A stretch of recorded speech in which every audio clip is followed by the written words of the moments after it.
So we did a blog post on oscillatory isometric muscle actions, and from that post came some questions. So Yes, I did see those questions. I'm going to share it, and then And then we t can just riff our way through the answers. yeah. So you want to start at the bottom? Sure. Okay. Got Well, Adrian. yeah, okay, go ahead. Adrian. Yeah. Okay. So similar question. Oh, we How need much total time under tension? I think that was the big one. And I think that was like okay. Matthew and Okay. Adam. Matthew and Adam, which were the two first questions. And so I think they had like they started the whole thing, which I think is what other people are kind of asking as well. So I think we should address those two first and then see what else is there.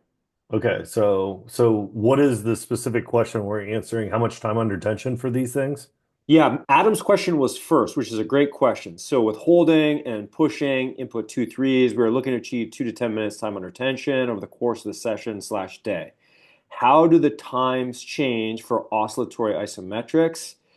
Also, are the loads used determined by where the athlete or client is in the rehab continuum? And is this considered more of a strength stimulus? So technically, there's three questions there. So let's talk a little bit about time under tension first, maybe. Yeah. So we're talking about the time under tension. Because then that's kind of what he asked like about loading um and the rehab continuum, and then Adrian asked about time under tension. So I think there's like some common themes that we could address. hmm I think with what Adam's talking about, he's talking about the HEMAs and the PEMAs, the holding Yep. isometric muscle actions, pressing isometric muscle actions, right? And he's essentially saying, with we're looking to achieve like 2 to 10 minutes of time under tension over the course of the session or the day.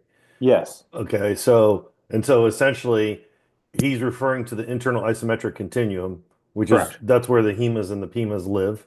And Yep. then he's talking about, so why don't you, and so that's where the oscillating isometric muscle actions are also going to live Yes. in regards to that continuum. Okay, so Correct. how does the time change for oscillating isometric muscle actions? Well, I think we can kind of answer the majority of these things with just talking about like what the intent of the input is. hmm And because again, like you've said, we've said on Absolute, we talk about in the ISM as well, intent drives everything. So like intent of the exercise then sets your maxims. Your maxims are like what are your effort, what is the time under tension, how long are you doing this, what are you trying to gain out of it, right? hmm And so first and foremost, oscillatory isometric muscle actions are done when so again, there isn't really necessarily like a black and white. There's obviously a lot of gray in training and rehabilitation and treatment, and that's just, because it's a system and you have to accept that there's levels of gray. But ideally, what the oscillatory muscle isometric muscle actions are doing is they're imparting a specific stimulus into the connective tissue, upon which the tissue then has to change its behavior. And the behavior is it has to learn how to stress stiffen under a yielding load with oscillation. That's essentially what we're trying to do. So in the yielding component, which is the holding component of the action, we're essentially doing a holding component that obviously if you were to hold it for long periods of time, you would eventually yield. Okay. And yielding then is an important part of this because that ultimately creates a little bit of change in in tissue length, not muscle length, geez, in connective tissue length, right? So now you're adding the length stimulus because you're kind of yielding in the isometric action. In addition, now you have the oscillation. So now you have the vibrational component, which ultimately is supposed to vibrate at a frequency, right? So the measurement of oscillation is frequency, or sorry, is hertz, which is the frequency of upon which the oscillation occurs.